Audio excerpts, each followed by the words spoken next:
ඔබට මේ නිරීක්ෂණය වෙන්නේ ශුඩ් රොබෝ යන්ත්‍රයක් රුධිර සෛලයකට ප්‍රතිකාර කරන අන්දම දැක්වෙන විශාලනය කරන ලද රූප සටහනකි. ඉතින් බලන්නකෝ කොච්චර තාක්ෂණයක්ද කියලා.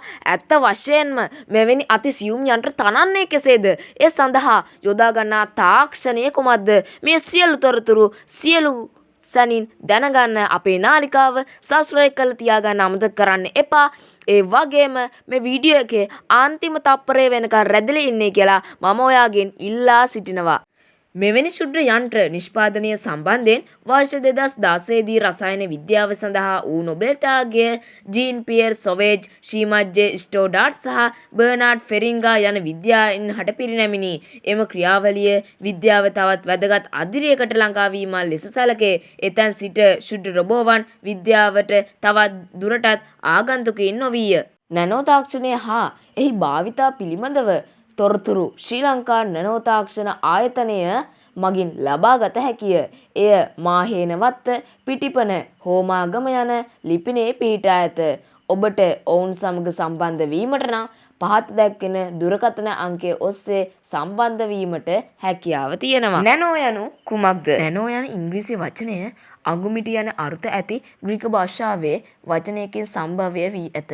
එබැවින් නැනෝ යනු අතිශයින් කුඩා දේ ආශ්‍රිත යෙදුමකි. මෙම ඉන්ද්‍රජාලික පරිමාණයේදී ඔබ සෑම දෙයක්ම තැනී ඇති පරමාණු දකිනු පමණක් නොව ඒවා ඔබම ඔබ චලනය කිරීමටද ඔබට හැකියාව වනු ඇත. නැනෝ කෙතරම් කුඩාද? එය අතිශයින්ම කුඩා ලෝකයකි. දැකීමට හැකි වෙතැයි සිතා ගැනීමට නොහැකි තරම් එය කුඩා ලෝකයකි. අප ජීවත් වන්නේ මීටර සහ කිලෝමීටර පරිමාණ සමගය. නැනෝ යනු බිලියනයෙන් පංගුවකි. එබැවින් නැනෝමීටරය යනු මීටරයෙන් බිලියනයෙන් පංගුවකි. මීටර 2ක් උස මිනිසෙකුගේ උස නැනෝමීටර බිලියන 2කි. DNA අණුවක පළල නැනෝමීටර 2.5ක් පමණ වේ. මිනිස් කෙස් ගසක ඝනකම නැනෝමීටර 80000ක් පමණ වේ. සාමාන්‍ය පත්‍ර කඩදාසියක ඝනකම නැනෝමීටර 100,000ක් පමණ වේ. නැනෝ තාක්ෂණය නැනෝ පරිමාණ විද්‍යාවේදී ගවේෂණය කෙරුණේ නැනෝමීටර 100ක් පරිමාණයේ ඇති පදාර්ථ පිළිබඳවය. විශ්වාස කිරීම නොහැකි තරම් වූ මෙම කුඩා පරිමාණයේ නව ද්‍රව්‍ය තැනීම අතිශයින්ම නැනෝ තාක්ෂණය ලෙස අපිට හඳුන්වන්න පුළුවන්. මේ නූතන විද්‍යාව හා තාක්ෂණ වේදයේ බෙහෙවින් පොළඹවන සුළු වුවද වේගයෙන් ඉදිරියට ගමන් කරන්නා වූ ශේෂ්ත්‍රයකි. නැනෝ තාක්ෂණයේ ඉතිහාසය නැනෝ විද්‍යාව හා නැනෝ තාක්ෂණය යන ස්වභාවධර්ම නව සංකල්ප නොවේ. නැනෝ තාක්ෂණය මත පදනම් වූ සහභාගී සංසිද්ධි බොහෝ ඇත. කෙසේ වෙතත් නැනෝ තාක්ෂණය පිළිබඳ නූතන උනන්දු අවදි කළ තැනැත්තා ලෙස ඇමරිකානු ජාතික විද්‍යාඥ රිචඩ් ෆෙයින්මාන් ගෞරවයට පාත්‍ර වෙනවා.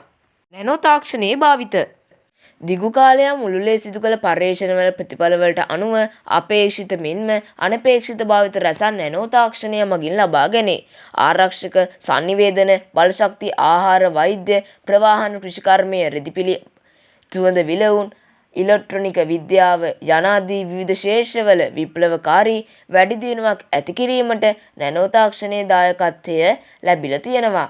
තෝරා ගන්නා ලද එවැනි ක්ෂේත්‍ර කිහිපයක් නැනෝ තාක්ෂණයේ භාවිත පිළිබඳව මම දැන් ඔයාලට ඉදිරිපත් කරන්න යන්නේ. වාහන ක්ෂේත්‍රය ගැන කතා කරද්දී නැනෝ තාක්ෂණයේ අසුරින් ඉතා සැහැල්ලු එසේම ඉන්ධන පිරිමසන මෝටර් රථ, ගුවන් යාන, බෝට්ටු, අභ්‍යවකාශ යාන නිෂ්පාදනය කළ හැකිය. මෝටර් රථ කර්මාන්තය සඳහා නැනෝ තාක්ෂණය යොදා ගැනීම තුළින් අධිබලති නැවත ආරෝපණය කළ හැකි බැටරි, උෂ්ණත්ව පාලනය කළ හැකි ඉලෙක්ට්‍රොනික උපාංග, ගෙවී යාම අඩු ටයර්, තුනී සූර්ය පැනල හා මිලෙන් අඩු සංවේදක ආදිය නිපදවනු ලබයි. ඉලෙක්ට්‍රොනික විද්‍යාව පරිගණක සඳහා යොදා ගන්නා ට්‍රාන්සිස්ටර් නිපදවීම නැනෝ තාක්ෂණය යොදා ගැනීම නිසා ඉතා කුඩා හා වේගවත් ට්‍රාන්සිස්ටර් නිපදවීමට හැකි වී තිබෙනවා.